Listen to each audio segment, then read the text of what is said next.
everyone, my name is Natalie Carrick and I'd like to talk to you today about Alfred Reed's Second Symphony. This is a grade 6 piece and it's about 20 to 22 minutes long. This piece is very special to me because it was the first piece I performed in my college career. We performed it with the Wind Ensemble under Dr. Speck in fall of 2018 and it was also the audition material that got us our chairs that semester. It is one of my favorite pieces we have ever performed and my favorite Alfred Reed piece, so it holds a very special place in my heart. This piece is dubbed a masterpiece. I feel like after I played it, I couldn't find it anywhere, so I had to check out the score to make sure it was still in existence because it was out of print and it's not really recorded anywhere. Reed started working on this piece in 1975 and completed it in 1977 in sketch form. The full score was completed in March 1978, just in time for its premiere performance on May 6th of 1978 with the Michigan State University Symphonic Band. A little bit about the piece itself. Since the piece was written in 1975, it falls under the contemporary/modern era of work. I love this piece so much.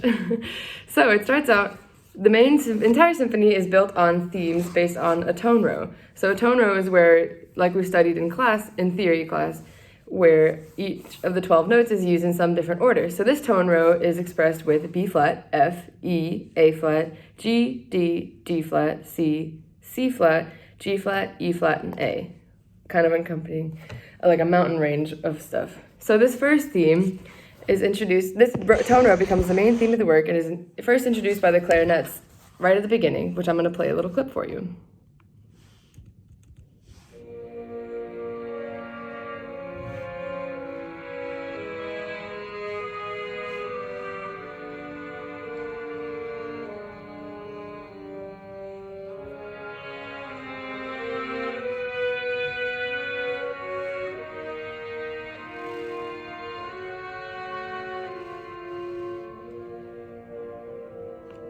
So as you can see, it kind of leaves off on a little cliffhanger, right? Well, this picks up with other instruments.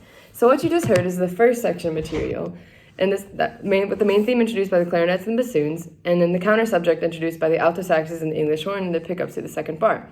So that first section is a free passacaglia, and a passacaglia is identified by the bass ostinato notes written in 3/4 time. And as you can tell, this piece is very slow, and the stylistic marking is lento ma ritmico.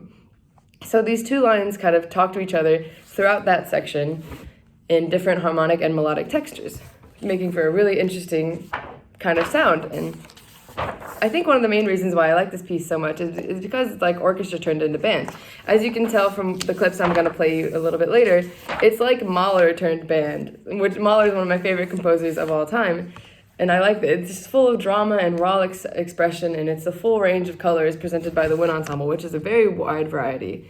I'd like to play you another clip from the second section. This section is dubbed Allegro con fuoco, and it is a double fugue, and is also described as tense and hard driving, based off this march-like rhythm throughout the piece. Excuse me while I try to find this timestamp.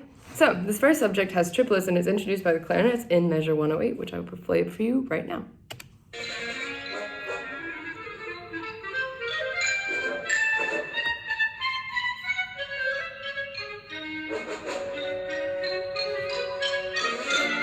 Now, if you're anything like me, that'll get stuck in your head all day long. So the second subject is longer and more lyrical and is introduced by the saxes in measure 130, which I will play for you right now. So you can follow along in my score here.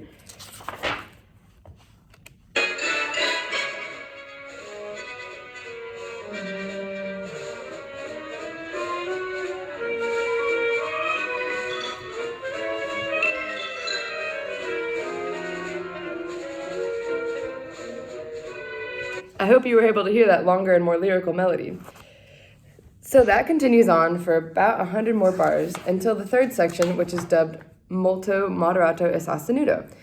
In the program notes, Alfred Reed himself describes this as a tonal tapestry, with the theme introducing again, the main theme that we heard with the tone row, introducing again in measure 299 with the clarinets. So this, I will read it for you from the from the program notes. So, A rich and glowing and relaxed tonal tapestry woven together from the myriad tone colors available in contemporary scoring practice for the winds. At the very end, after a fortissimo restatement of the theme in its original form as derived from the row, there is a gradual ebbing of the flood of tone from the full ensemble as the various choirs drop out one by one, leaving only a dark, warm color of low clarinets, baritone, and tuba, hinting at the opening of the symphony, together with a last reminder of the original motif in the bells and vibraphone, suggesting, for the work as a whole, an arch form. Isn't that just... Whew, that heavy language really makes me want to listen to the piece a lot, and I do listen to the piece a lot. So one thing I like about this piece, besides getting to perform it when I was a freshman and meaning so much to me, is that right at the end there's a pendant of the piece, so it's kind of like a restatement, and it's by the horns in measure 316, which is a flashback to a quote to measure 93, where the horns have this kind of ba-da-da-da-dum-bum, bum-bum. And if you know any horn players, we love those big, long, and loud lines that just sit over the ensemble. So this piece is full of long-lined thematic material and a lot of emotions, and I think that Alfred Reed really knew what he was doing and really knew how to make the ensemble sound good. You would never expect these kind of sounds or ideas from one ensemble, and I just really love this piece. I hope this piece is about 20 minutes long, or I would have played you the whole thing, but I hope one day in your life you get to listen to Alfred Reed's Second Symphony. Thank you.